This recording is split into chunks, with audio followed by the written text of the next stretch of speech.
Thank you, Bill. I just want to say first what an honor it is to be on stage with Jack Nicklaus. The biggest privilege of my own career has been all the moments over the years that I've been fortunate enough, either in a group session or one-on-one, to listen to Jack talk about the game. A.J. Liebling wrote a great book called The Sweet Science about boxing, and one of the best sports books of all time. He dedicated it to the men who helped him understand the sports, the trainers, the active and retired boxers, the historians. And on the dedication page, he wrote, "To my explainers." Well, in golf, Jack is the greatest explainer of all, perhaps rivaled only by his hero, Bobby Jones. I've learned more about championship golf from Jack than from anyone, and I think so has every student of the game. One of the things I've learned is how difficult it is to possess all the elements that help someone become a great champion. Every golf champion has lacked something, or as Lee Trevino said, the good Lord didn't give anybody everything. Jack is the best ever because he lacked the least. Probably a great wedge game near and around the green was his only weakness. Most of all, he lacked nothing in the mental and psychological skills needed in tournament golf and in the very important area of human character. In fact, in those areas, he is the standard. In some ways, being in Pinehurst is a homecoming for Jack. He won the 1959 North and South on Pinehurst #2, and an even fonder memory was watching his son Jackie, who attended North Carolina, win the 1985 event. Jack has often said and written that his favorite course from a design standpoint is #2. He himself designed a superb course at the National that is one of the best in the state. Finally, Jack's great friend, Dr. Bill Smith, lives here in the area at Phoenix Village, and their relationship is the real reason this evening tonight is happening. For 30 years, Bill gave the invocation at the memorial tournament. Bill and Jack became friends through Jack's wife, Barbara, who was in the congregation of Bill's church in Columbus, Ohio for 17 years. Bill is an amazing man who came here to teach at the divinity school at Duke, and in his early days was friends with Martin Luther King, when both were doctoral students at Boston University in 1951. Bill would later stand at the foot of the Lincoln Memorial when Dr. King gave his famous "I Have a Dream" speech in 1963. Today, Bill is a very young 87, as you could see, and I wonder if we could all have a round of applause for Bill Smith.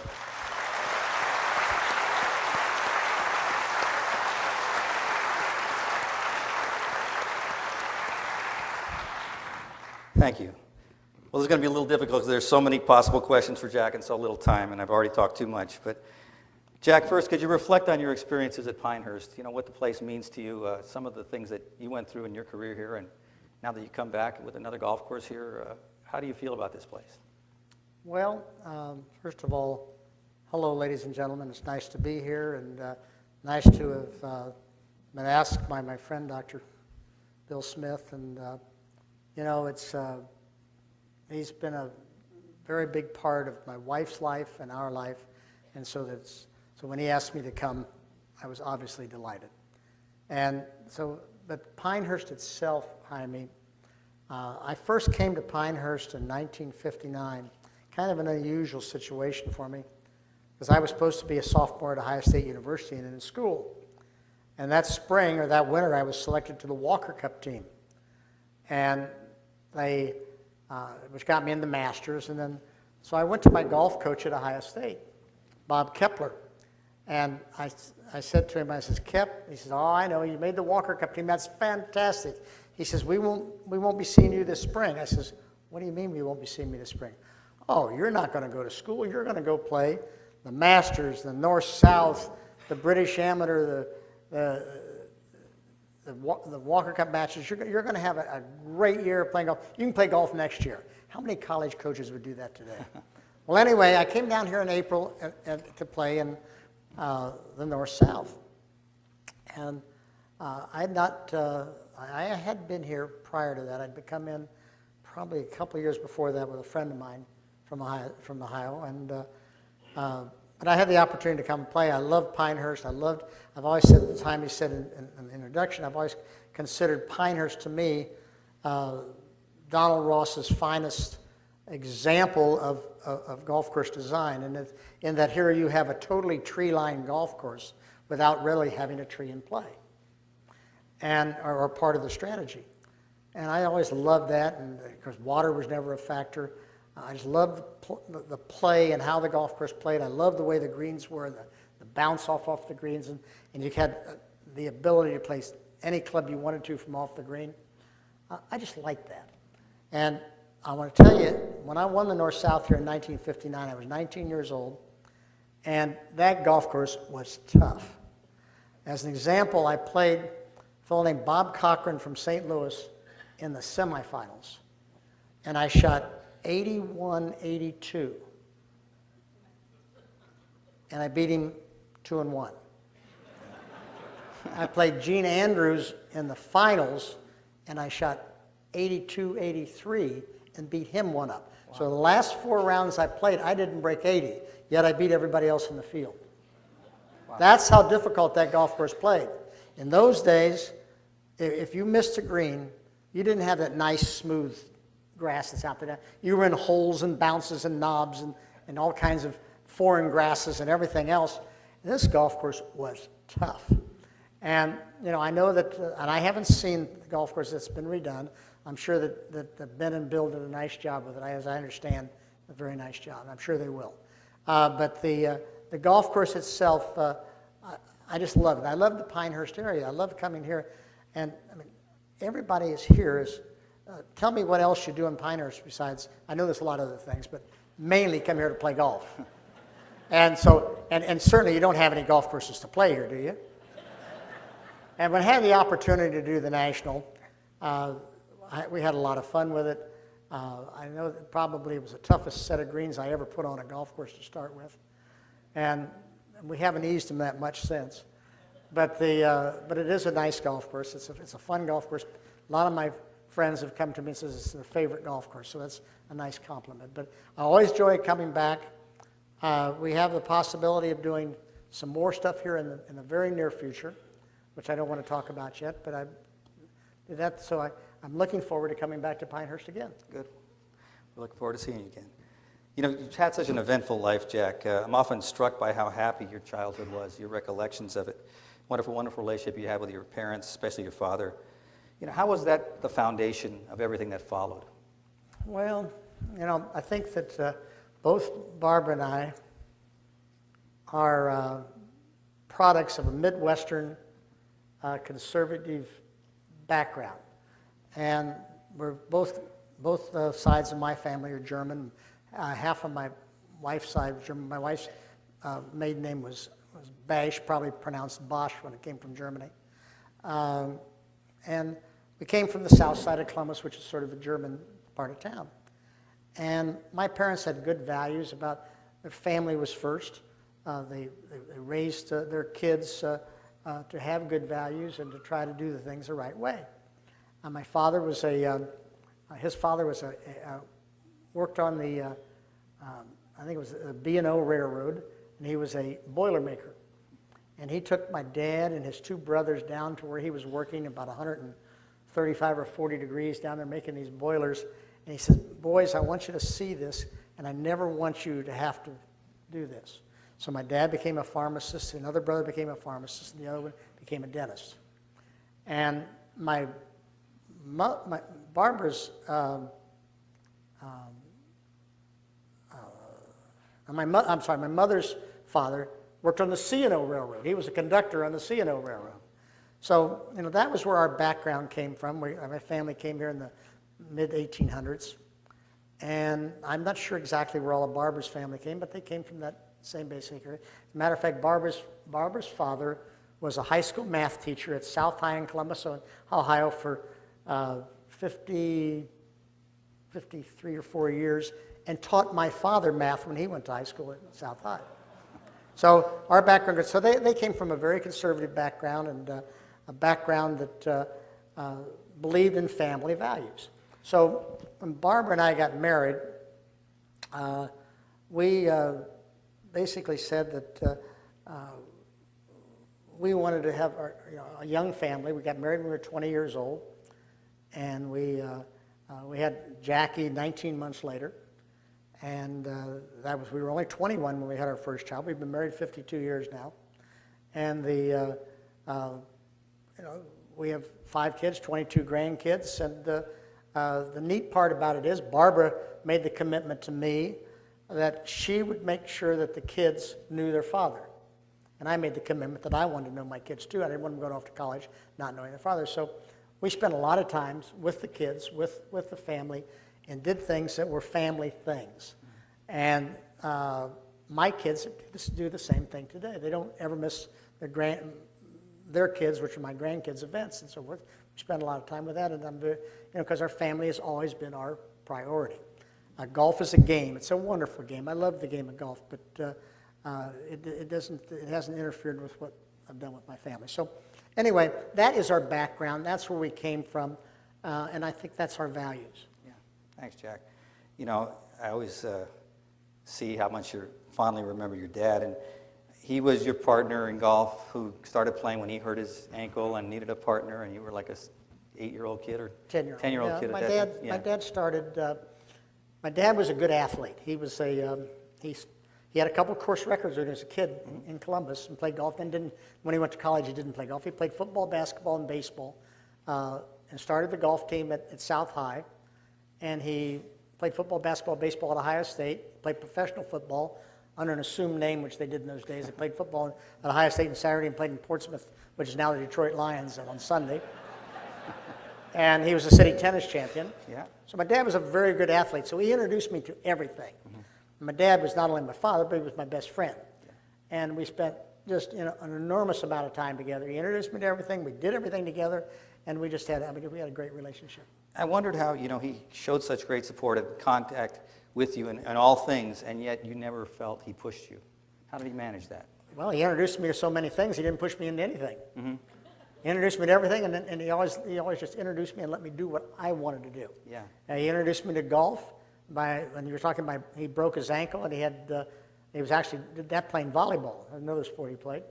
And I remember him carrying him into the house in about 1947, and I was about 7 years old at the time, and he didn't find the break in his ankle for about 2 or 3 years. He couldn't understand why it kept hurting, and finally ended up it was all arthritic and bone spurs and everything, and so they cleaned out his ankle and fused it. And the first 2 fusions didn't take. They did 3 fusions on it, and the doctor told him he needed to take up something that he had to walk. And well, he hadn't played golf since he was a kid, and so he took up golf again. And we moved out to the suburbs. We joined Scioto Country Club. He opened a pharmacy out in the Upper Arlington, and he took up golf, but he couldn't make a game because he couldn't walk. He took me along. I was 10 years old to carry the bag, and so he would stop at. We'd stop at every green, and I'd go out and chip and putt and play bunker shots and so forth and so on. And after a few weeks of this, he said, would you like to learn how to play golf? And I said, sure, I'd love to learn how to play. I'd like to learn how to do everything. And so I was very fortunate. That was the year that Jack Grout came to Scioto for the first year. Yeah. Also, the PGA Championship was at Scioto that year in 1950. So I got the opportunity to learn from a great teacher, a fellow who grew up with Ben Hogan and Byron Nelson at Glen Garden in Fort Worth, and Jack was he was not a pushing man. He just was very, very quiet and passive, but what he did, I started on a Friday morning classes, just like about 65 other kids at the same time, and about the second or third week he would say, Jackie boy, come out here and show these kids how to knock the ball in the air. Yeah. Jackie boy, come out here and show these kids how to play a bunker shot. So he made an example of me, and sort of, he boosted motivated you, yeah. Elevated me, and pretty soon, I would come home from the bill would come home from Scioto, and it would be for a week of 108 buckets of golf balls, and at 35 cents a bucket. And my dad said, "Do you really need to hit that many balls?" And I said, "Well, Dad, I want to be good." And he says, "Well, okay." So anyway, after about a year, Jack Grout, he saw potential, so he stopped charging me for balls. He stopped charging me for lessons. Yeah. He just became another father to me in many ways, and so we spent a lot of time together. And he was a wonderful guy, and he was my teacher until he passed away in 1989. And I remember I think maybe a couple months before he passed away, we were on the practice tee. He used to call me. And this is back when I was in my late 40s, and he said, Jackie boy, you coming out the course today? And I said, do you want me to come out to the course today, Jay Grout? And he said, yeah, will you come out? Come on, let's have lunch and hit some balls. Yeah. I said, okay. What time would you like me out there? He said, oh, come out here at 12 o'clock. I said, okay, I'll come out at 12 o'clock. Now, I was in my late 40s. I wasn't playing much golf, but Jay Grout wanted me at the practice tee. So we had that relationship, and we'd go out, and I'd go out and hit balls maybe for a couple hours, We talk about everything in the world but golf. And finally, at the end of the session, he says, Jackie boy, he says, I think your right hand's a little too far under the club. Maybe you ought to move it over a little bit. I said, okay, and that's all he'd say. Yeah. And all the years that he taught me and worked with me, I only saw him in one. I was playing 2 or 3 times a year. But he came to a lot of golf tournaments, but not once did he ever set foot on a practice tee. Yeah. Never on a practice tee. If I wanted something, I'd walk out and I said, do you see something there, Jack Grout? He says, he's looking good to me. You just keep doing what you're doing. Or he'd say, your head needs to move up just a little bit. But that would be all he'd ever say to me. And because he taught me to be responsible for my own golf game. I mean, today I don't understand how these kids play. They've got a golf coach. They've got a swing strength coach. They've got a nutritionist. They've got a sight coach. They've got a caddy who tells them everything and what club to play, and they got a caddy for the caddy. And I don't understand it. We used to go out and play golf and had fun playing golf and enjoyed it, and it was not a big deal. Jack, you also were a great athlete like your dad. And I wondered how playing those other sports, people may not know the story, that you were a good enough football player and I know you wanted to play at Ohio State, and your dad was friends with Woody Hayes, and Woody had to kind of intervene and said, your son's got an incredible talent for golf. Don't let him mess it up getting hurt playing football. But you were good enough probably, and you were a switch hitter in baseball and a catcher and a very good basketball player. Weren't you like all conference and all state or something? Well, I was recruited at Ohio State for basketball, not golf. I mean, very gifted. But they didn't give golf scholarships. Oh, okay. So they had a method. They worked it around it, yeah. But how did playing those other sports, do you think, inform the kind of competitor you became as a golfer? Well, I always looked at other sports, and I think it's a shame what I see today. I see kids specializing in sports at 6, 7, 8 years old. It's ridiculous. Mm-hmm. Their bodies aren't developed. And I think I was very fortunate. I never was in the weight room when I was a kid. I started when I was about 40 in the weight room because that started to be the thing. But I never did that because I always played other sports. I played, I was playing football, basketball, baseball. I played a lot of tennis when I was a kid. And I played, after I turned pro, I played in a recreational basketball league until I was 40. I'd come home every Monday night and play in a basketball game. And, it was really kind of funny because the guys I played with, they always went to the other team and said, you take him out, you've got us to deal with after the game. So I never got taken out. But anyway, I think that because I played all other sports, I developed the rest of my body. Yeah. And I think that I would encourage kids today to play all sports. Mm-hmm. And golf to me was really just another game, another sport that I played until I was probably almost 20 years old.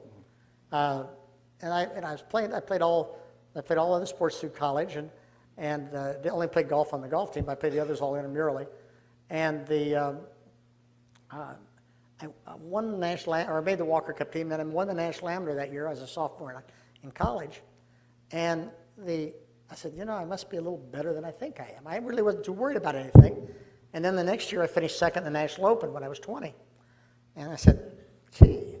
I competed pretty well against those guys. I mean, I maybe do all right. Not bad, yeah. And then I won the National Amateur again the next year, and I said, I really didn't have any more challenges in amateur golf. So I was selling insurance at the time, and I was making plenty of money. Because it was a toss-up whether I make more money playing golf or selling insurance. But I hated selling insurance. And I really liked to play golf. So it was an easy choice for me. And so when I decided to turn pro, the reason I turned pro was that the only way I wanted to be the best I could be at my sport. And the only way I could do that was to play against the best. Yeah. And the only way you're going to do that is play it professionally. Yeah. Just to digress. I don't know what your question was, but that was a long answer. No. It was about being a great athlete and how it turned you into a great golfer.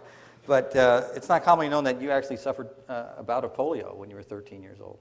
That was something in the 50s that was a great Back threat. in the 50s, I remember I lost 20 pounds. Everybody thought I had the flu. I was 13 years old. I was a big kid when I was 13. Matter of fact, when I was 13, I was 4 inches taller than I am right now. That's absolute truth. Yeah. I've lost a little over 4 inches in height. And I was about 165 pounds, and I lost 20 pounds. And I couldn't understand. I was out, and there's some old pictures. You see a lot of pictures of me when I was very thin, Yes, about that age. And they were taking the day that my father came and got me off the golf course, and he said, "We've just taken your sister to the hospital with polio, and she got it from you." Yeah. And so I went and I got tested again. The doctor said, "Yes, that's probably, you had it." And I was very, very fortunate because I didn't have any paralysis. And I was uncoordinated. I never forget it. I was 13 years old, and this is 3 days before this, Jaime. I played Patty Bird came to Columbus, and they used to have an event which they raised money for caddy scholarships. And I went out and played. I played 9 holes with Patty, and I was a +3 handicap at the time, and I shot 53 for 9 holes. I shanked it all the way around the golf course. I was horrible. The next day, I played in an amateur with a fellow named Alan Vleerbone. And we won the tournament. We shot 65 best ball. Alan shot 65. And the next day we took those pictures. And that's when I found out. And all I ended up with was about 2 weeks of uncoordinated for about 2 weeks. And then that's all I had. My sister, she had some paralysis, and her one leg's a little shorter than the other, but she's fine. And she's doing great. We were very, very fortunate. Very fortunate, yeah. And that was 53. 53, and the vaccine was 55 or something, I guess. I'm sorry? The vaccine was 55. Yeah, and then we took the vaccine after that, the salt vaccine. Tell us about how Bobby Jones shaped you as a golfer and as a person. Well, Bobby Jones won the U.S. Open at Scioto, where I grew up in 1926. My father was only 12 years old, but he came out and watched it, and he was a big Bobby Jones fan. Mm-hmm. And when I started playing golf in 1950, there were many members at Scioto who had seen Jones win in 26. It's only 24 years later, so there's a lot of fellows that were there. And I kept hearing, Jones hit it here, Jones did this. And Jones never parred the 9th hole at Scioto in the Open. There was a big tree that overhung the right side of the green, and he kept hitting this big elm tree. Fortunately, Dutch elm disease came along, and you can now hook it in there. And but Jones was, I always heard all about Jones, the pictures all over the place. So that was my orientation to the game. And I didn't really know much about anybody else. First recollection I have of anybody was 1953 when Hogan played so great that year and won the Masters, the PGA, and the British Open. And and I forgot what your question was. No, about Jones. Bobby Jones. Mm-hmm. So anyway, as I went on, and I qualified for the National Amateur when I was 15 years old, and I went down to the James River course at the Country Club of Virginia in Richmond. That's where it was played. And it so happened that Bobby Jones was a speaker at that dinner that night. And Jones, that day of the dinner, I hit a ball into the 18th green, and it was a long par 4, and I hit about a 3-wood into that green. And Bob Jones called me over and introduced himself, and he said, "Young man, I've been sitting here for a couple hours, and you're the only second person to reach that green all day." And I was, that was pretty good. So anyway, I went to that night. He spoke at the dinner that night, and after dinner, he walked over to me, and he had this sort of 2 canes that he had sort of strapped to his wrists, and he said, "Young man, I want to come out and watch you play a few holes tomorrow. What time are you playing?" I said, "Oh boy." So I played first 10 holes, and I kept looking over my shoulder for Bobby Jones. And finally, I'm walking off the 10th green, and down the fairway in this cart comes Bobby Jones. He comes up to the 11th hole, and I immediately went bogey, bogey, double bogey. And he turned to my dad, and he said, "Charlie," he said, "I don't think I'm doing Jack much good," and he got out of there. Anyway, I got back to even and lost the match on the 18th hole. So I didn't think much about that, but 2 years later, we were playing the U.S. Juniors. It was a JC Juniors. We were playing at Ohio State University golf course, and Coca-Cola was a sponsor, and Bob Jones did some work for Coca-Cola. So he came to the last round and presented me the trophy that I won when I won the tournament. So I renewed my friendship with him there. We talked a little bit, and then when I qualified for the Masters, when I was 19, there was a note in my locker.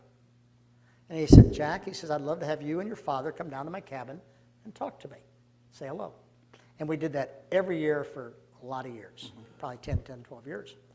And it was a relationship that I really treasured because he told me so many things about what he did when he was a kid and how he became a golfer and how he got through his 7 lean years and how he he had to learn to teach himself, and how he could stop running back to Sterling Maiden, who was his teacher, and how he learned that to be responsible for his own game and what he did, and the problems he had during his latter years of playing, and how tough it was on his nerves and so forth. And we had a very nice relationship. I mean, obviously he was many, many years older than I was, but still he gave me nice counsel, and I really appreciate it. So the Masters has always been something very, very special to me, and special because, I mean, when I was 19 years old and I drove down Magnolia Lane, it was a great feeling. What a sensation. I mean, I drive down Magnolia Lane now, I get the same sensation. It's just a great place. That's wonderful. Because of him. Thank you. Talk about some other players that had a big influence on you. Of course, Ben Hogan. You played 36 holes with the final 36 at Cherry Hills. Yeah, first time I met Hogan, we played the first 2 rounds of the U.S. Open. I shot 140. We were at Cherry Hills. I shot 142, and Hogan had shot 142. My dad walked over to me, and he says, "Hey, guess who you're playing with tomorrow?" And I hadn't looked at the leaderboard or anything else. And he says, "You're playing with Ben Hogan." I said, "Ooh, man, is that neat?" Here's a 20-year-old college kid playing with Ben Hogan in the National Open. And anyway, Hogan couldn't have been nicer. Everybody talked to me, "Hey, boy, he's tough to play with." Hogan was terrific. He played golf a lot like the way I wanted to play golf. He was cordial. He said good shot when it was a good shot. When it wasn't a good shot, you didn't hear anything. Yeah. And we talked a little bit walking off the tees. When it was time to start working on your shot, he quietly went about his business, and I went about mine. But what I learned watching him that day, I mean, the shots that he had hit the previous 18 greens in regulation in the second round. And we played a 36-hole Saturday. That's when they played 36 holes. He hit the first 34 greens in regulation. So that's 52 straight greens in a U.S. Open in regulation. Unbelievable, yeah. Unbelievable. I mean, the masterful shots that he hit, the little cut shots, the little draws, the playing position, getting to the right side of the fairway. In those days, Hogan froze over the putter. And he would stand there for an eternity, even longer than I did. But he couldn't draw it back. And he 3-putted quite a few greens. Yeah. But he holed a ton of putts. Mm-hmm. So they talked about how he couldn't make putts, but he made a lot of putts. So he sort of balanced it out. He played very, very well until the 17th hole when he hit a pitch shot that wasn't quite far enough, about a 65-yard shot, and hit the bank, came back in the water, and he made bogey. And then he actually hit a bad shot at 18. He hooked it in the water and made triple bogey. It was just a great time, and he paid me a great compliment when we finished. And he said that they were talking, when the press had him, he says, "Oh, Ben, sorry that happened that day." He says, "I'm sorry you didn't win." And I said, "Oh, don't worry about me." He says, "I played with a young kid today. If he'd known how to win, would have won this by 10 shots. Yeah. Which was a compliment saying that I hadn't learned how to win. Now, that tournament, I was leading, going to the last 9. I was leading with 6 holes to play.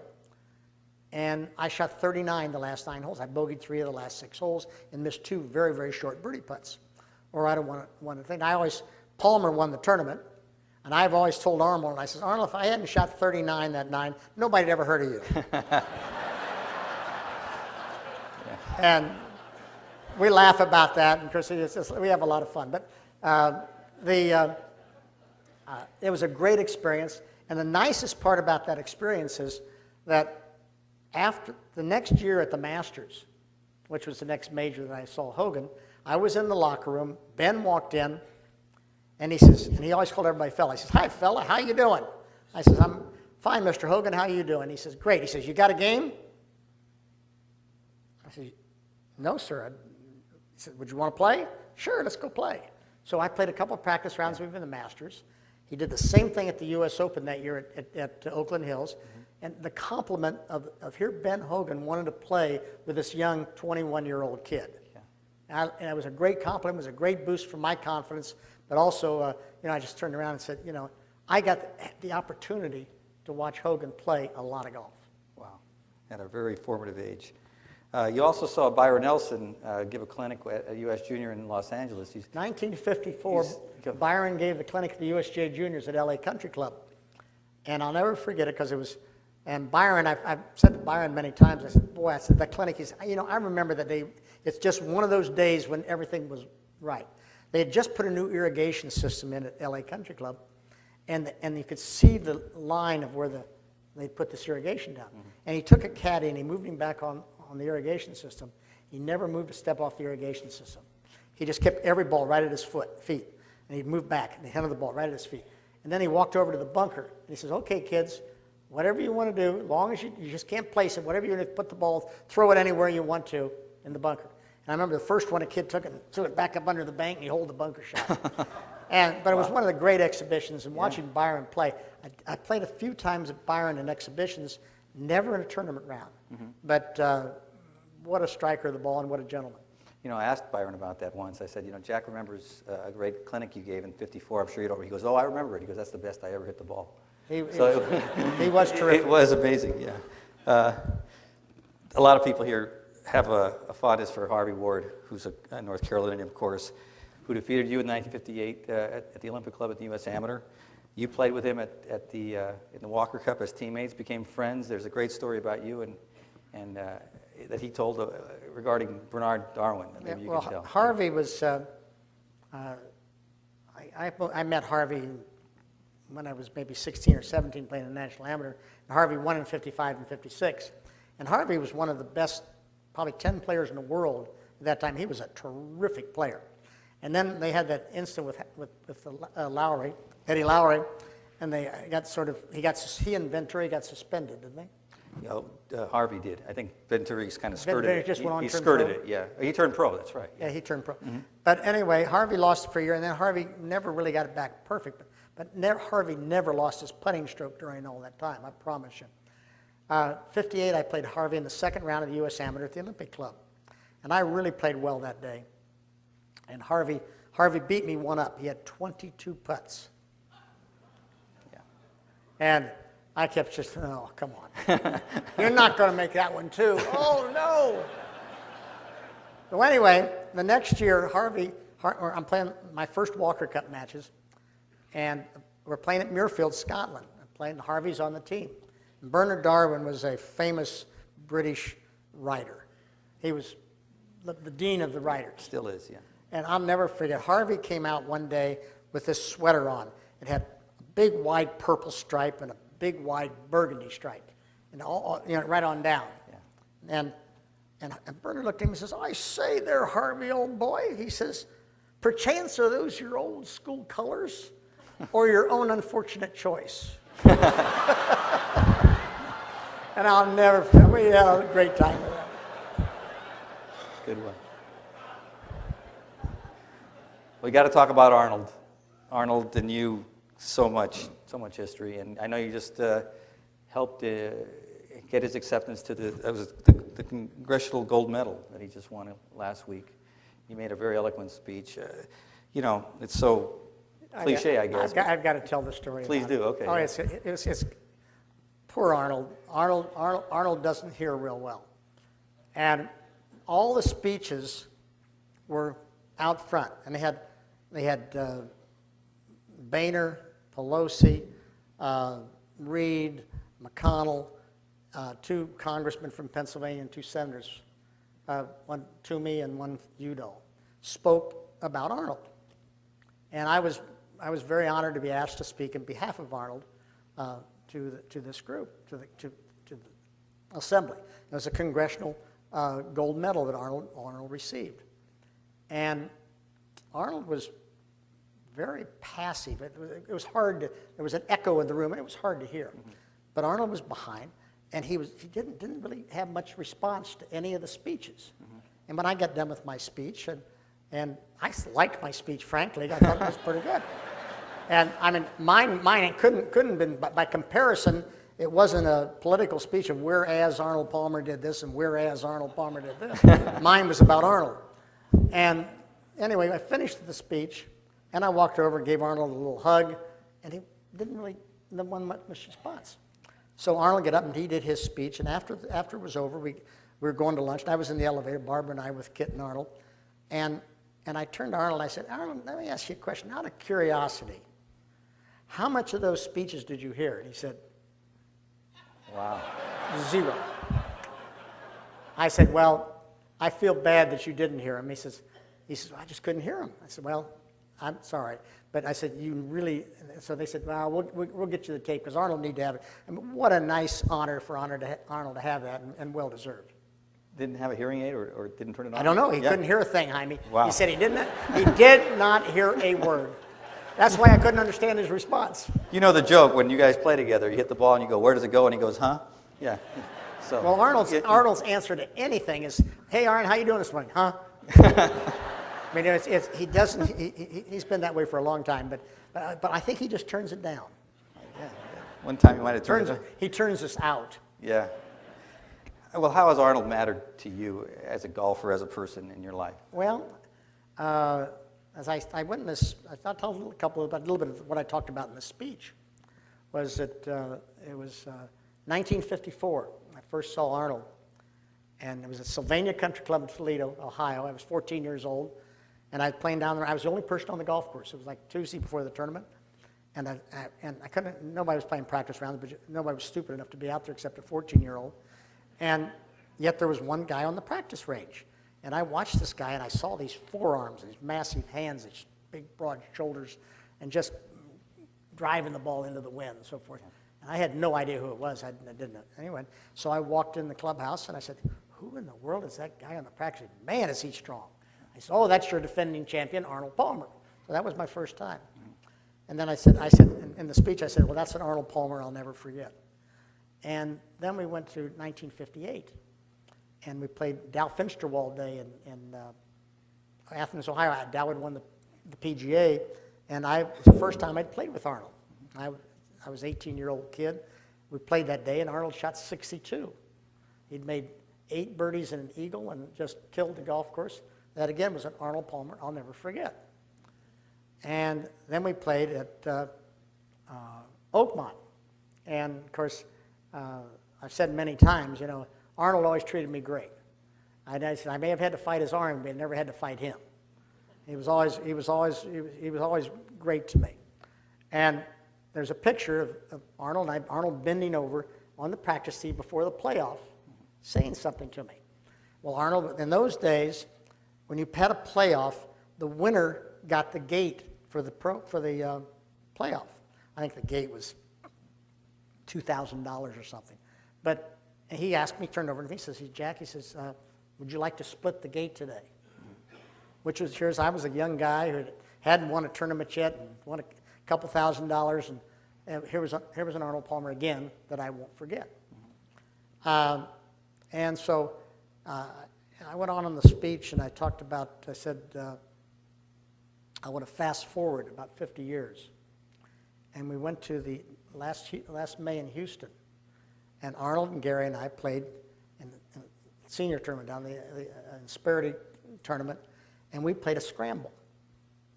And we got to the last hole, and we had about a 25-footer, and we were going to win the tournament, but we would like to have made that putt just to ensure it. And Arnold made the putt. And you would have thought that he had just won his 5th Masters or another U.S. Open. Yeah. And it was so great to watch the enthusiasm of Arnold Palmer. And again, I said that was an Arnold Palmer I'll never forget. But Arnie was, our wives were great friends. We traveled together. Many times he came to Columbus when I lived up there and picked me up in his airplane. We flew all over the country playing exhibitions. I don't know how many times that Winnie and Arnold and Barbara and I flew across, going to the British Open. We played bridge all the way over, or bridge all the way back. And we spent a lot of time together. We played Ryder Cup together. We played Canada Cup together, which is now the World Cup. And we played team championships together. We played partners. So we played a lot together. We always had each other's back. And we had a great relationship. And fortunately, I mean, today we still have probably a stronger relationship than we've ever had. Yeah. I mean, nowadays we always hear about, hey, you can't get too close to your rival, and it's, emboldening him if you do that. You guys didn't feel that way. I mean, No. there was obviously competition. Oh, no. When we played on the golf course, Yeah. he wanted to kill me and I wanted to kill him. Yeah. There was no question about that. And Gary Player the same. Yeah. I mean, we're all great friends. But you know, I mean, I had dinner with Gary 2 nights ago, and I was with Arnold on Wednesday and Gary on Thursday. Yeah. And it's 2 nights ago, last week. I'm sorry. We had Gary on the end of the week. But anyway, it doesn't make any difference. We spend a lot of time together. We still do a lot of things together, and you know, and of course, we've always got the needle out. Yeah. I mean, for years, we've always, when we played, when one of the other ones shot a bad round, we couldn't wait to get to the locker room and ask the other guy, says, "Hey, great round today, Arn. Where'd you get all your birdies?" You know, or Gary, where'd you get all your birdies? Or Jack, where'd you get all your birdies when I shot 75? You know, it was something that we all had a needle out, but we enjoyed that. It was a competition. Yeah, thanks. But we had great fun. Yeah. Why was Lee Trevino so difficult to beat? Trevino was probably the most difficult guy to play with.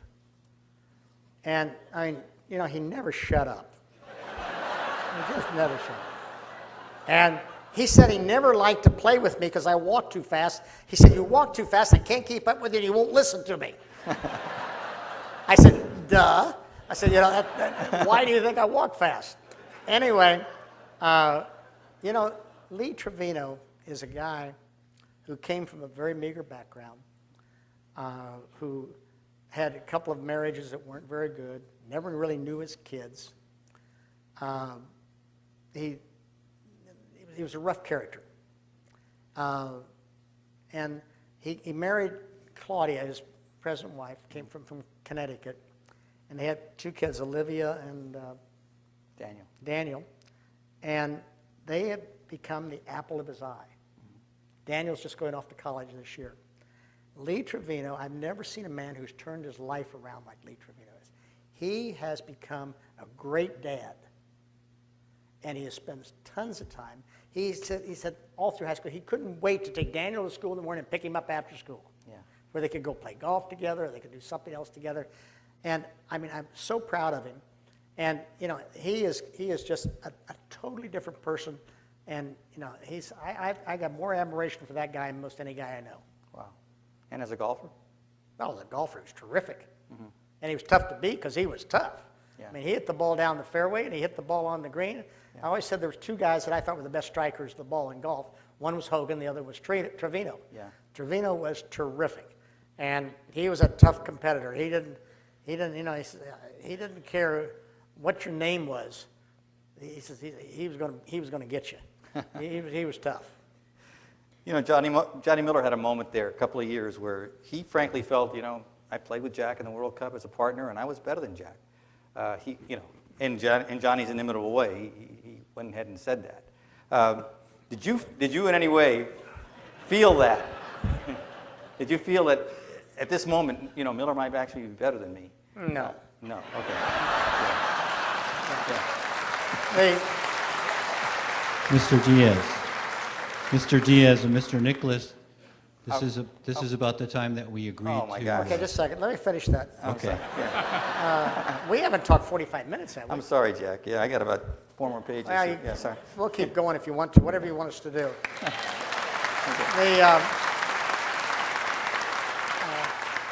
But Miller, for a short period of time, was terrific.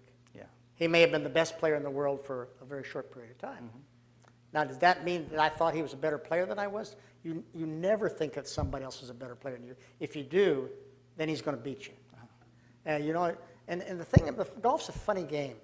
And it doesn't really make a difference whether it's Palmer, Player, Miller, Weiskopf, Trevino, Watson. It doesn't make a difference who it is. You don't have to beat them. The only person you have to beat is yourself. Because that's the only person you can control. I'm not playing against, you know, Tom Watson over here. I got 100 other some guys to worry about, or not worry about. I don't want to worry about them. I want to worry about what I do. If I don't play well, it really makes little difference what Tom Watson does or Trevino does. If I don't play, or Miller, if I don't play, so I've got to play well. I've got to make sure that I am very inside myself and control my own emotions, control my own thinking, my own mental game, and make sure that I can do the best I can do. Because when I play poorly, well, it doesn't make any difference. They all beat you. Yeah. Well said. John, we go a little longer, if that's okay? Sure. Okay, We'll- thank you, We'll come sir. back in 5 minutes. Okay. Okay. They're going to shut the lights off. Yeah. Close the bar. We haven't talked about Tiger, and I know it's I don't want to, hit you a lot with a lot of Tiger questions, but you have said that Tiger may have had a harder road because of all this press scrutiny. It's a unique life he's led, and, from a young age. What do you think, you had some of it, but in a different time, and perhaps I didn't have a hundredth or a thousandth of what he's had. Yeah. As I grew up, I told you, I didn't really think golf was Right. my sport until I was old. And Trevino, who are we talking about? Tiger. What's that fellow? What's his name? Tiger Woods, yeah. Woods, that's Eldrick, what his yeah. name is. A fellow named Tiger. Yeah. Anyway, from the time Tiger was 2 or 3 years old, he was Yeah. pushed into this game. I think his father did a really good job with him on teaching him how to play golf. He did a really good job because Tiger's a terrific player, and he can play golf any way that you need to play. Where a lot of guys can't. Guys can play one way. He can play any way. But he had the scrutiny of the press from the time he was a little kid. Yeah. He always had, from the time he was a little kid, he had my record of 18 on his closet door. Now, in contrast, I never really thought anything about major championships. I mean, obviously that was what my goal was, to win major championships, but I never counted them. I never paid any attention to the number. I'll never forget 1970, I walked in the press room at the British Open, and I won the British Open. Bob Green, you remember Bob Green, AP guy, he says, nice going, Jack, that's 10 majors, only 3 more to tie Bobby Jones. Oh. I never thought Bobby Jones's record was even close to being approachable. I never even thought about it. I'd never, honest to goodness truth, I never counted them. And I counted them up, I said, oh my gosh, that is 10. How about that? And so then all of a sudden, Jones's record became something that I looked at. But I was 30 years old before I started thinking that. Yeah. Tiger's had this from the time he was 6, 7, 8 years old. He won all the junior worlds. He won, US I don't know how many juniors he won. He won 3 straight juniors. 3 juniors, and 3 he won straight US and 3 US amateurs. I mean, he is a fantastic player. And, what he'll do from this point on, I don't know. He's had a big change in his life, and he was away from the game for a while, and his ability to come back and win will largely be between those 5 inches that we have between our ears. And this year he was right there in 3 major championships, and he was nowhere on Saturday or Sunday in any of them. And some of the folks that are close to Tiger came back and said that Tiger said, "Hey, I just couldn't play. I was choking." Now, whether that's what he really said or not, I don't know. But he did not play well. Now, I don't know how he won the other tournaments that he played, because he won my tournament, he won Arnold's tournament, and he won his own tournament. Different level of pressure, different level of desire pressure, for him in a major. because his whole life has been based on major championships. Yeah. And but what else is in his life? As a golfer, he is fantastic. And he's got unbelievable talent. He's got a great work ethic, and he's got goals. And so whether he'll attain those goals, I don't know. But only time will tell. Okay. A couple more. You said there are a lot of good players today, but there were more great players in your day. Can you explain that? Well, I think there were a lot of good players 5 or 6 years ago, but more good players when I played than there was 5 or 6 years ago. Yeah. Today, I'm going to update that statement. Today, I think there are more good players than there ever was in the game of golf. I think Roy McIlroy is fantastic. Yeah. I love the kid. I mean, he has got what a great personality, what a nice young man. He's humble. He handles himself well with the press. He handles himself well on the golf course. I really like him. And I think that there are a number of other ones that are very good. I mean, with Tiger and Phil still out there, you've got Dustin Johnson, who is who was a terrific player. He's approaching 30, but he's still a terrific player. You've got the young kids of Ricky Fowler and Jason Day, who's had an off year, but he's still a terrific talent.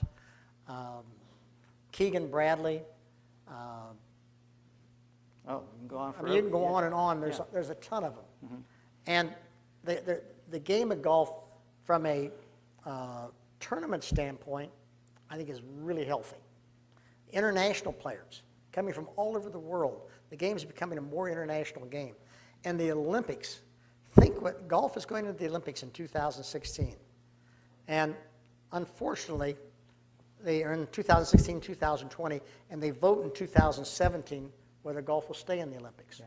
So we've only got really one shot at keeping golf in the Olympics. But think about what the Olympics will do to the growth of the game of the golf in countries such as Brazil, about 700 million people, China, 1,300,000,000, India, about 1,300,000,000, Russia, what's Russia, about 300 million? Boy, seems like more. Yeah. I think they're a little Yeah. less than that. I But don't know. I anyway, mean, because roughly. But I mean, China's like 100. all yeah. these places where government will support sport, and they will fund it and finance it. And I mean, look what the Russians have done in tennis with the women. Look what the Chinese have done in the Olympics with every sport. Imagine what they'll do with golfers. And so the game of golf will have a tremendous explosion outside the United States because of the Olympics. And if we can keep golf in the Olympics and have a good showing in 2016, then the game of golf will explode around the world. In the United States, it's not going to make a big difference. We're a mature market. Great Britain's a mature market. Japan's a pretty mature market. But the rest of the world, it's not. And so the growth of the game, the health of the game, and we have a lot of issues in the game of golf right now. And a lot of those issues, I'm getting a little off your question. No, it's okay. It's just that we run out of time. But yeah, go ahead. the limits, what's happening in the game of golf, just let me sort of, and I won't have these quite right, but we had about 2005, I think we had about 20 million golfers. Today we have a little over 15 million golfers. We have lost almost 5 million golfers in the last 6-7 years. We've lost a tremendous number of women golfers. We lost like 37% of the women. Like 23% of the kids have left the game. And, you know, what's the problem? Well, the problem is you out there understand that life has changed in this country. We are in a computer age. We're in an age when everything is instantaneous. It's fast. People don't want to spend 5-6 hours doing something. You know, all other sports are played in 3 hours or less, even a long game. And we have got to wake up in the game of golf if we want the game of golf to continue. We've got to wake up. I mean, the three main things we've got to think about is that the game of golf is too hard. The game of golf is too expensive, and it takes too long. Those are the three things we have. And if we have to address those. I think the USGA right now is doing some testing and assembling some information on these issues. And I think the golf ball will probably be the biggest issue of that. And I don't know. I think they're going to bring the golf ball back. And the reason they're going to bring it back is, and whatever percentage they bring it, let's just take out of the number. If they brought it back 20%, well, you would have 20% less maintenance costs. You'd have 20% less land, or more than 20%, because you've got two dimensions. You'd have how much less time it would take to play the game. All things that would improve the game for the average golfer. So the idea of bringing it back, and plus the fact that not that we're doing it, they're not doing it for the pros, they're doing it for you. They're doing it so that you can have a game that will be sustainable. And that, I forgot what I was going to say. That's pretty good. I get to be about that time of the day. But it's the game of golf. We need to grow this game. And part of the problem we have with our youngsters is that, and you see this with a lot of you out here with you have kids or your grandkids, we have all these park systems going now. And when you go to the park systems every Saturday and Sunday, what do you see? You see hundreds of kids out there playing soccer, football, basketball, baseball, lacrosse now, which is the fastest growing sport in America. You see them out there playing. Where's golf? Tennis has done a great job. They've done a great job with bringing the youth along. Where's golf? Well, they say that by the time, I don't know how this figure actually works, by the time the kids get to be 8 years old, that they have picked their sports. And if they don't start golf, if golf is not one of those sports in that time, a great number of people don't ever take the game up. Mm-hmm. So we need to get golf into that park system, get it into a team game with the kids playing with the other kids and playing together and having fun. Mm-hmm. That means we're going to have to get golf clubs that aren't going to hurt somebody, a golf ball that's not going to hurt somebody. We're going to have to be able to maybe have portable, movable greens that they can put in, play on the baseball fields when they're not playing baseball, play on the soccer fields when they're not playing soccer. But we have to think out of the box. We have to change the nature of the way the game of golf is played. Yeah. I know you're living here in Pinehurst, in the Pinehurst area. Golf is king, and it's a great retirement area. Golf is you have many levels. You can play as expensive a golf as you want here, or as inexpensive golf as you want in Pinehurst. And people say, well, what's wrong with it? What's wrong? Well, the rest of the world doesn't have that situation. The rest of the United States doesn't have this situation. So we've got to really work hard. How do we bring the kids in the game? How do we bring the women back into the game? And how do we grow this game so that when my grandkids and your grandkids and their kids play this game, it still goes. Yeah. And it's still affordable, and it's still they have access to be able to do it. You know, the 90% of 90% of the how is it? 90% of the golf played in the United States is played on a public facility. Mm-hmm. The rounds are different. The rounds are about 70 to 75% of the rounds played. Yeah, are public. Yeah. Are played on public. Mm-hmm. There's more because the private courses evidently have more playing, but they're played at an average cost of less than $30 a round. That's not that expensive. I mean, you try to go to a football game. What do you pay for a football ticket? Oof, yeah. Yeah. What do you baseball ticket? What do you pay? Over $100. You pay a fortune. You can play golf relatively inexpensively. We need to make it less expensive, mm-hmm. But we need to grow the game if we want to continue this game growing. Thanks. Last question, Jack. You have so much energy now. It seems like you're focused into contributing back. But I mean, it wasn't that long ago you left competition. You were the greatest player ever. How difficult was that transition? You seem very content now. Was there a difficult time? I don't miss golf at all. Yeah. I play golf about once a month if I have to. I did play today. I played up in Washington, and I love doing the things I do. I've got this golf shirt on, which represents our healthcare foundation, the Nicklaus Children's Healthcare Foundation. I'm very proud of our thing. We started that about 7 years ago. We've raised a little over $22 million now in the last 7 years for kids. And I went to Washington. We started in Florida related to the Honda tournament, and that's how Barbara got started. And I should say, and Dr. Bill introduced me as Barbara Nicklaus's husband, and she's absolutely dead right.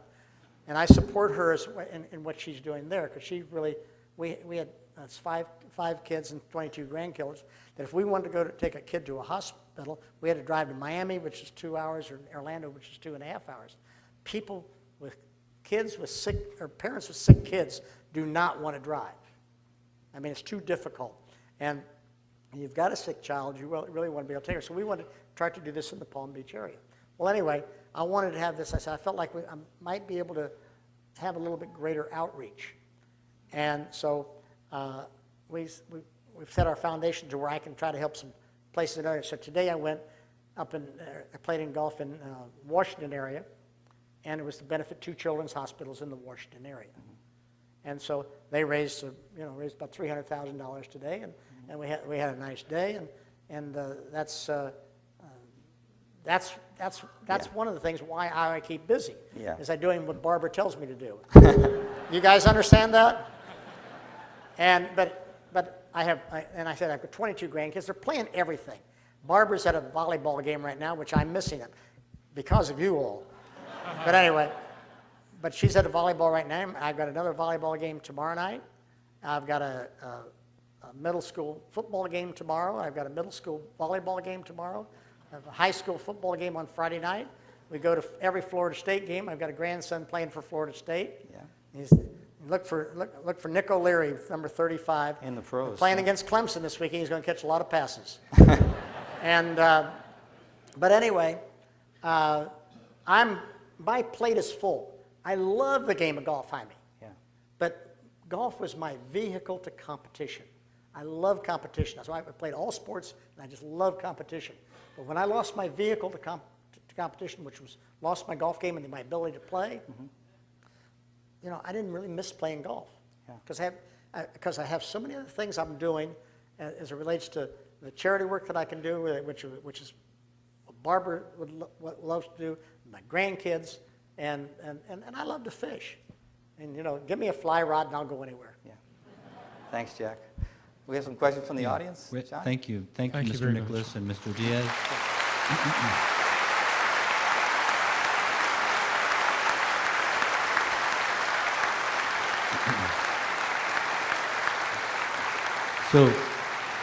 So if you have not been to a Pauley lecture, what you do if you'd like to ask a question is line up right behind me or behind Mr. Green over there.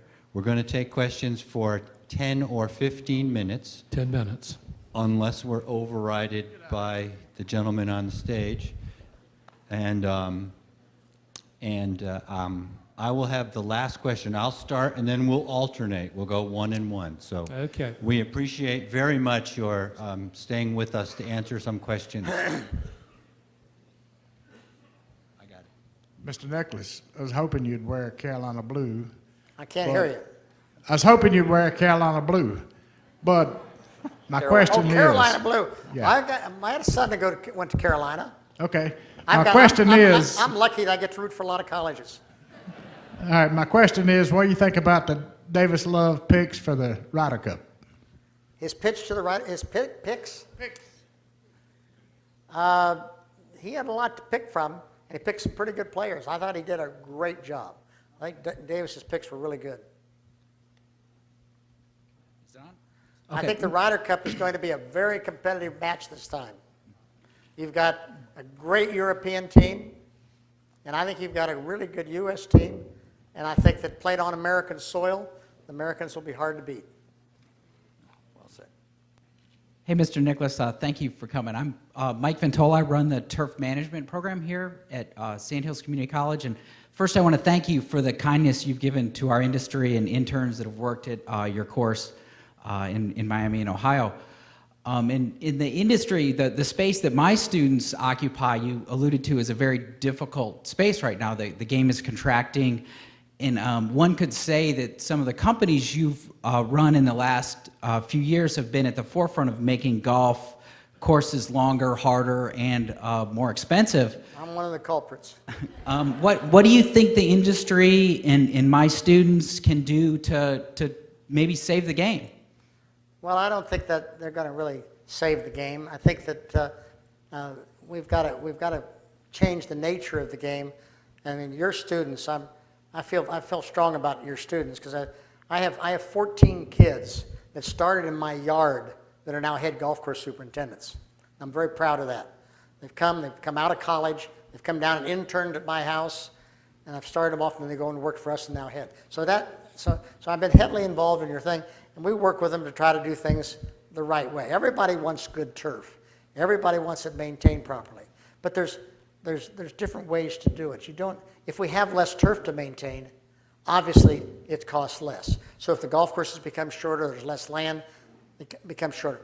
we have a lot of, I mean, here at Pinehurst, particularly at number 2 now, you have a lot of non-irrigated areas, which obviously reduces the cost. Water's got one of our big problems in the world today as it relates not only to golf, but to everything.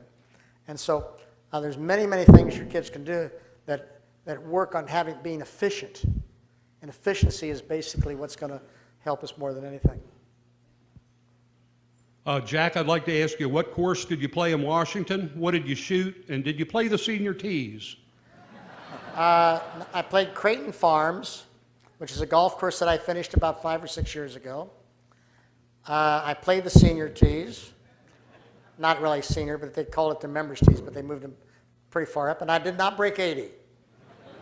And that's my game. Unfortunately, it's my story too, and I'm sticking to it. I just thought I wanted to give you a quick anecdote. In 1960 to 64, I was at Ohio State, and in a research project, I was asked to interview the best teachers in the area. And one of the teachers I interviewed was a Mr. Bosch. And after I got through the interview, I asked him what he was going to do, and he said, "I'm looking forward to watching my son-in-law play golf." So you might tell your wife that her father was a great teacher. Stanley Bash, that was him.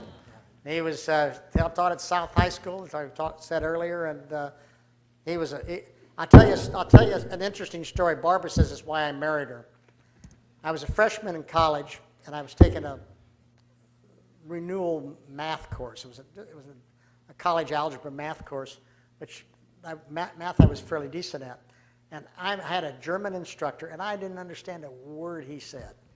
And I struggled through this course. It was my first quarter in college. We were on the quarter system at Ohio State. And I'd had 2 C's and a B in the 3 midterms. And this was ridiculous. So the night before my final, I went down and I said, "Mr. Bash, can you spend about a half an hour with me and see if we can take a whole quarter and put it together?" So he spent about a half an hour to me. I knew we were going to have about 15 questions, 15 problems of different stuff to do. Well, anyway, long story short, I got 100 on the final, an A in the course, thanks to Stanley Bash. So Barbara says I married her because of her father. I think she might be right. Mr. Nicklaus, Mr. Diaz, Dr. Stone, greetings from Southern Pines golfers, but the most important question I ask you, I saw you in 1959 when you won North and South, and you came out again and won the Hall of Fame tournament one time. I'm missing something. I'm missing what you're saying. I'm sorry. The question is, what is the best score you ever had at Pinehurst, number 2 from the back tees? Now you've changed your course now. Who's what? What was the best score that you had on Pinehurst number 2? Oh, I don't know. I won here in the Hall of Fame tournament, and Scores were low. 65 probably. I don't know. 66, 65. I don't know. But as you know, as I said, Pinehurst number 2 has always been, I said earlier, my favorite course from a design standpoint. And it's, I always loved playing it. The conditions made so much difference in playing the golf course. When it's soft, it's not a very hard golf course. When it is hard and windy, it is really tough. Yes, sir. It's, first of all, Jack, it's been terrific having you here in the Pinehurst area, Thank the you. greatest golfer of all time. Thank you. I can help. When you were 46, and I think maybe it was 1986, when one of your greatest wins of the 18 majors that you won was the Masters, and you were 46 years old. Before that tournament started, did you really have the belief that you could win the tournament, or did the belief develop as the tournament progressed?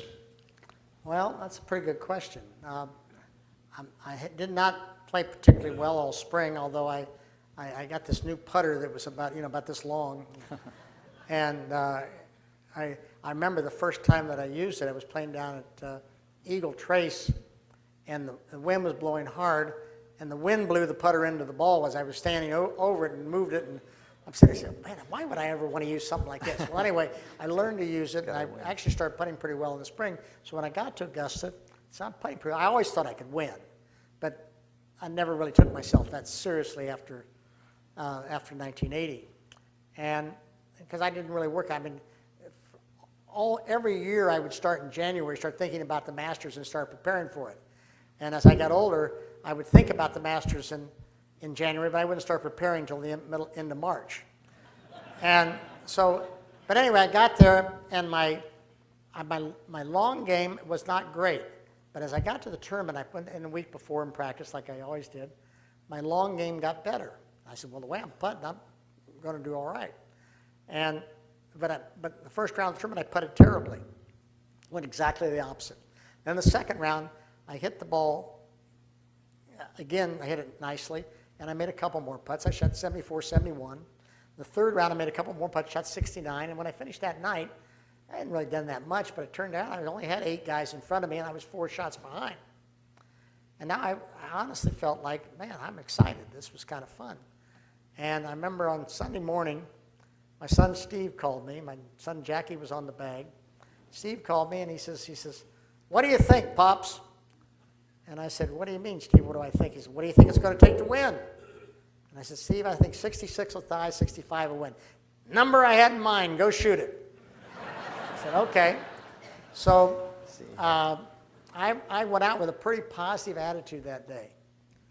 And I got around, I made 1 birdie at the 6th hole, bogeyed the 7th hole, and I went not doing anything through 8, and I got to the 9th green, and I had about a 12-foot putt behind the hole.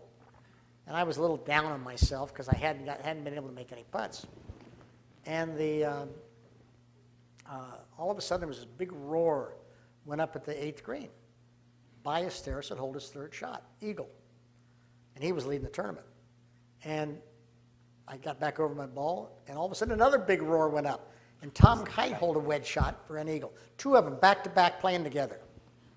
So it sort of relaxed me, and I turned to the gallery behind me, and I said, hey, they made a lot of noise up here. Let's see if we can make some here. I knocked it in, and the gallery went wild. It relaxed me, and I birdied 10, 11. I messed up 12, but I birdied 13 and parred 14. And I got to the 15th fairway, and I was still 4 shots behind. Thanks, Jaime. I was still 4 shots behind because Ballesteros had just eagled 13. And anyway, I stand in the middle fairway. I had 212 yards to the hole. And I said to Jackie, I said, how far do you think a 3 will go here, Jackie? And I don't mean club. And he says, I think it'll go a long way, Dad. So I hit this 4-iron, and it was a really pretty shot, and hit it up about 12 feet to the left of the hole. And, of course, I made the putt. And now I'm excited. And I go to the 16th tee. Now I believe I can win, which is the question you asked me. And I hit a 5-iron at 175 yards, had just a slight wind in our face. And I hit the 5-iron, and then I did probably the cockiest thing I've ever done in my life. Jackie hit the balls in the air, and Jackie says, be right. And I just reached down, picked up my tee, and I said, it is. And I was right, because I had a good feel, and the ball was headed right at the pin and almost went in the hole. Now I'm really excited. But I know Ballesteros is still ahead of me. And I walked over on the 17th tee, and I'm getting ready to hit, and all of a sudden, and I'm almost up to the ball, and all of a sudden this half cheer, half groan comes from the 15th hole. I knew exactly what happened. I knew Ballesteros knocked it in the water. And so I hate when a fella has a misfortune. I really do. I mean, I'd much rather win something with my own good efforts than somebody else making a mistake. I think that's always the right way to do something. But anyway, early in the week, I talked with Sevi, and he says, I said, I haven't played much this spring. He says, I am not very sharp. He says, I don't know how well I'll do. Well, he played pretty well, but when you haven't been playing well and you get yourself under pressure, he tried to hit an easy 4-iron rather than the hard 5-iron. And when you do that, you just quit. A lot of times you quit on shots because you just can't play that shot when you haven't had enough pressure on you. And he barely got it into the water. And so now all of a sudden, I'm pretty close to the lead, and I hit my tee shot up the left side, and a little further left than I wanted, but it was still, I wanted the angle to the pin. I had 112 yards, hit a pitching wedge. I knew I couldn't hit it over the green, hit it in about 12 feet, and never forget, sitting there, Jackie and I are looking at the putt, and I don't really ask my kids much, or any caddy ever much about putting, but Jackie's pretty darn good. And so I said, what do you think? I see it going a little right. I said, I see it going right too. I said, but I think it's going to straighten out. There's Ray's Creek over there. And he says, you think it's going to straighten out? I said, yeah, I think it's going to straighten out. He says, okay. He says, pick a line, keep your head still, knock it in, which is what he said to me every putt that day, keep your head still, because I always move my head. And so I hit the putt, and the ball started turning a little bit right, and then it just sort of stopped breaking and stayed straight. Straightened out, went in the hole. And I've gone back and putted that putt 100 times since. It's never straightened out again. So I don't know what it was, but it happened. Thank you very much. But anyway, we got to that. That was the first time I led the golf tournament. And of course, then we played the last hole, and I parred the last hole and won. And of course, I had to wait for Kite to finish the tournament, and he struggled. He hit a really nice second shot and hit a pretty good putt at 18, about 12 feet, and probably the easiest putt you could have on the green, right up the path from the right of the hole, and it didn't go in. And then Norman birdies 5 holes in a row. He was out of the tournament. And all of a sudden, he shows up, and he gets to 18, and then he didn't hit a very good second shot at 18. He hit a little pitch out to the right, and he bogeyed the hole, and I won the tournament. So, but it was a tournament that, I didn't think I could win. Nobody else thought I could win, and that was why it was so neat to have that happen, because it was just, I had lightning in a bottle, and I don't think I'll find it again. I got to take. Hi, Jack. I have to take this opportunity to remind Excuse me, sir. you- Sir, excuse me. We have a question over here, and we're running out of time, so thank you. Hi, Jack. Thank you for being here tonight. I was fortunate in my life. I've met Arnold Palmer and Gary Player, so this finishes my trifecta on the big three. Thank you very much. You mentioned earlier about today's players and all of the entourage of coaches and psych guys and everything. And one thing I wondered is a lot of them, especially Tiger, have on a couple of occasions rebuilt their swing from scratch. Over the course of your long career, what did you do to your swing to change it? Rebuild it every morning. Your Tiger's swing look any different now than it did 10 years ago? Not really. I mean, how many times you've got a friend you play golf with, and you see him from 100 yards away, you know exactly who it is, right? And Tiger's swing looks the same to me as it did 10 years ago, but you constantly fiddle with your swing. Your swing doesn't really change. There are little pieces of it and elements that you change in the swing that you work on. The biggest change I ever made in my swing was after 1979. I had a very poor year in '79, and I just saw on film my hands were too upright. I was too much on the line of my head. I needed to get them back behind my head. Well, I had to move my hands from here to here on my backswing, and I made that change. But golfers make changes every day. I mean, I walk out in the morning and I say, okay, what's my swing du jour? And that's why you go to the practice tee. I don't know how I felt that day. I don't know whether I'm going to have fat hands, or I'm going to really be lively, or my legs are going to be dead, or what. But I've got to know. I know where I want my swing at the end of my practice session, and I know where it starts. My idea is to bring them together to go to the first tee. So every day I change my swing.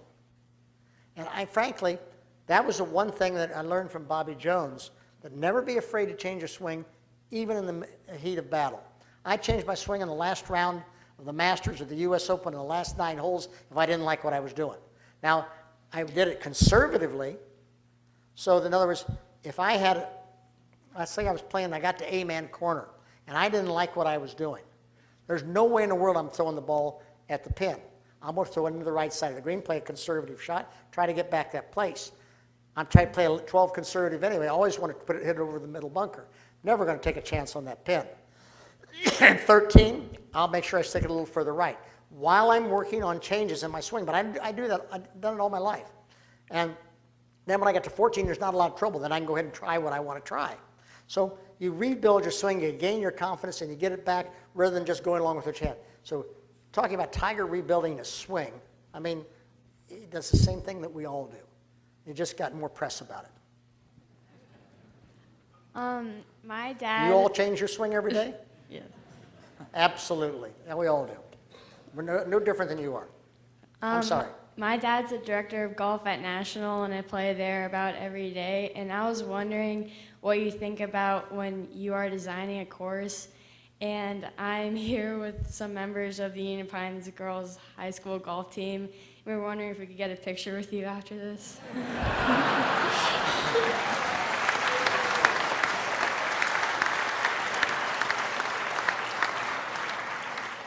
Well, if we don't, it'll be my loss, okay? But we will do that, sure, we can do that. What was your question? What you think about when you're designing a course? What do I think about? Well, there's a lot of things you think about, but one of the things you think about, who's going to play the golf course? Most golf courses have an owner one way or the other, whether it's a municipality or it's a private person or it's a hotel or whatever it is. They have an objective of what they want to accomplish with that golf course. And that's my job as a designer, to do what they want to try to make that work. And so, but you try to utilize it. Any golf course that I try to do, I try to utilize the land to the best of its ability. We talk about these guys that are minimalists today. I mean, that's the biggest joke I've ever heard. I mean, those guys that are minimalists move far more dirt than I've moved 99% of the courses I've done. But, you know, they call it minimalist, but it's crazy. You do what you have to do. You try to use the land the best of your ability, try to make holes work without moving dirt, and then you move what you need to move to tweak it to make it work. And, you know, but you're always trying to figure out if I'm playing, some courses I might, because if it's a public facility or it's a resort facility, I'll make the greens a little larger, I'll make them a little more forgiving, a lot easier to get the ball into it. I always want to make sure I have bailouts for people, the average golfer, the 18 handicap playing or 20 handicap or whatever it might be. I want to make sure that there's ways to play it. Private club, I have a little bit more spice in the greens probably because the same people are playing it all the time and they get used to it and they get bored with a flat green. Those of you who play at National probably don't get bored. But you understand what I'm trying to say. You try to create what you're trying to create. And the fun of doing a golf course for me is taking a piece of ground, a raw piece of ground, and I call it unlocking the ground, finding where that golf course is, and what can I do with that piece of ground to make it work efficiently to produce good golf. There's something I learned many, many years ago in wanting to do a golf course. I did an outing, and this outing we had, I did not play golf. I don't remember why, but I didn't play golf. I gave a clinic in the morning. These golfers went out. They had 10 pros were there to play with them. And the clubhouse was beautiful. The grounds were magnificently taken care of. The clubhouse set on a hill. You looked out over big trees outside, a big lake outside. It was just beautiful. A great service in the clubhouse, great food, whatever, everything was there. And I walked in, the golfers, the amateurs walked off the golf course. Man, what a great day. I had more fun. It's the best day I've ever had in my life, best day of golf I've ever had. All 10 pros walked off the golf course and said, that may be the worst golf course I've ever seen. Okay, now what did that mean? That meant that the average golfer goes out to have fun with their friends. They want to be taken care of. They want to enjoy their day. They don't really probably understand what a good golf shot is because they can't hit it anyway. Or at least they don't have the ability to play a number of them. So they're not really trying to play what the strategy of the golf course tells them to play. So they're really out to have a good time, have fun, and be taken care of. But the pro now, he gets out and he starts taking about the golf course. Is that fair?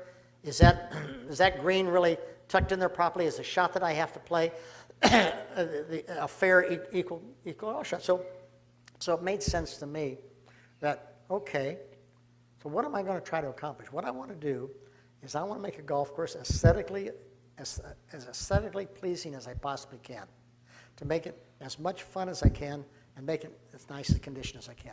And I'll take care of the average golfer very well that way. And then if I can put good golf shots in it, then I take care of everybody. So that's basically the philosophy that I try to do. And there's a lap over there somewhere between where the average golfer who doesn't know and the good player, the approach is what the pro is. I mean, there's a lot of 15 handicap golfers who understand the game of golf. So you want to make sure that they have good golf shots as well as having an aesthetically pleasing place to play. So that's what I try to do. Ladies and gentlemen, I've been getting a signal from the Reverend Smith in the doorway. We are a half hour over. Please accept my most sincere apology for those of you that have been standing here, but I don't want the Reverend Smith to get angry with me because he has Okay. a We'll direct take line. we'll take one more question and we're done. The last question then comes from Golf World's Facebook page. You may be aware that this has been streamed to Golf Digest and the Nicklaus Corporation Live, and that question is, if you could replay one round, which one would it be, and what would you do differently? And please, again, And I where did that come apologize from? for those Where of did you that that come were from? waiting. Say that again? Where did that come from? From Golf World's Facebook The page. guy's name is there, I think. It's not on here. What? You know his name? It's from somebody out in the ether who has been watching Somebody this. out in the what? It's out there on the internet watching this. Really? Yeah, and they have a question. And, yeah. Gosh. If I had one round I want to take back, well, I don't really want to take any of mine back. I'd like to take some other guys back.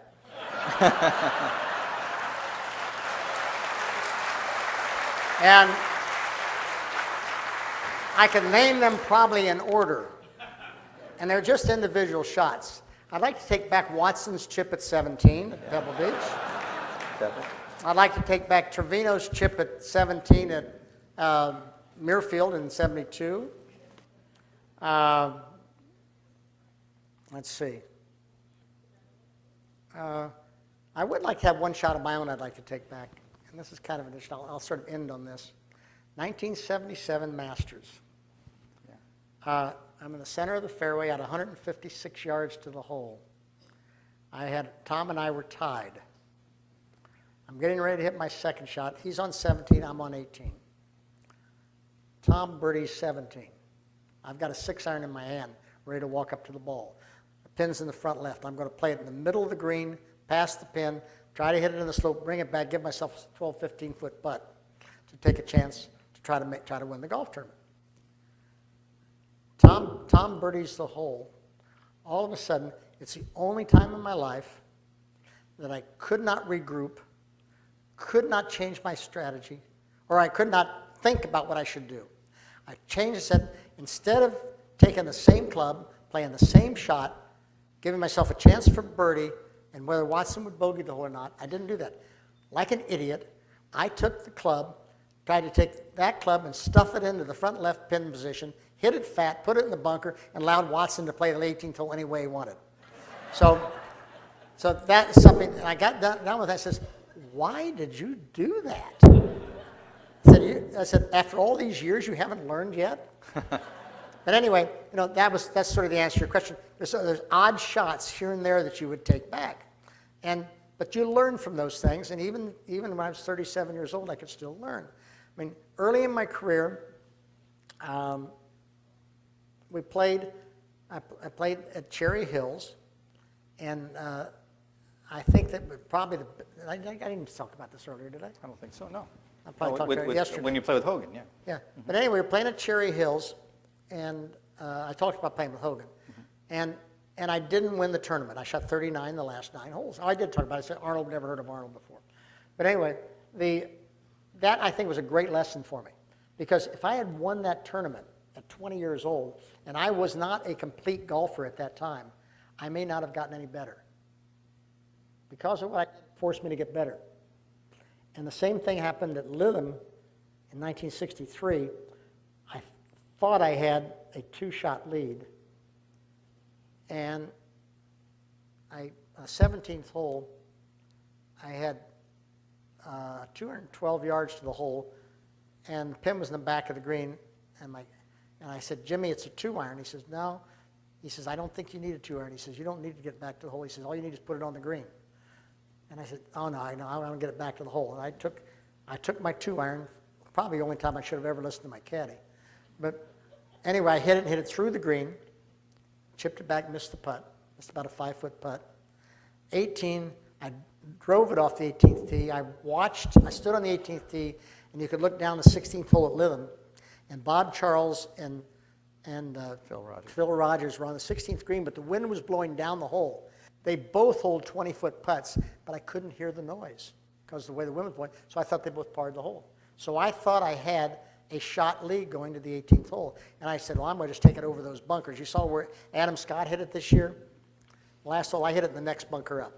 But I hit it right, but I hit driver, he hit 3, but I hit it right in the face of it and came back down in the bunker, and all I could do was pitch it out. And I made bogey, and I thought I'd tied the tournament. And it turned out they'd birdied the hole, and I lost the tournament by a shot they played off. But I learned that, from that time, I've never played a driver off 18 at Lytham since. I've played a 1-iron or 2-iron ever since. And the 17th hole at Lytham, there's no way in the world you ever want to be by that pin or to the left of it. So you learn from that, but all those experiences are all things that are part of your education. And if you don't have the education to learn, it was kind of neat. Roy McIlroy, I developed a nice relationship with Roy. And I helped him a little bit. He came and talked to me a couple of times and so forth. And after the Masters last year, he came to the Memorial Tournament. And I asked him, I said, did you learn anything? I said, you got to learn from what mistakes you made. And he said, like, 83 the last round or something?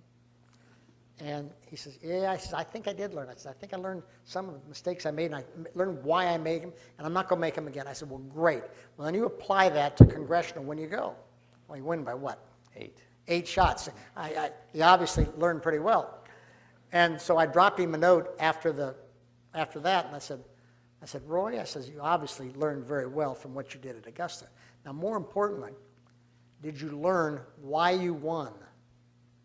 And I says, apply why you didn't win at Augusta and why you won at the U.S. Open. I says, you'll be obviously a much better golfer.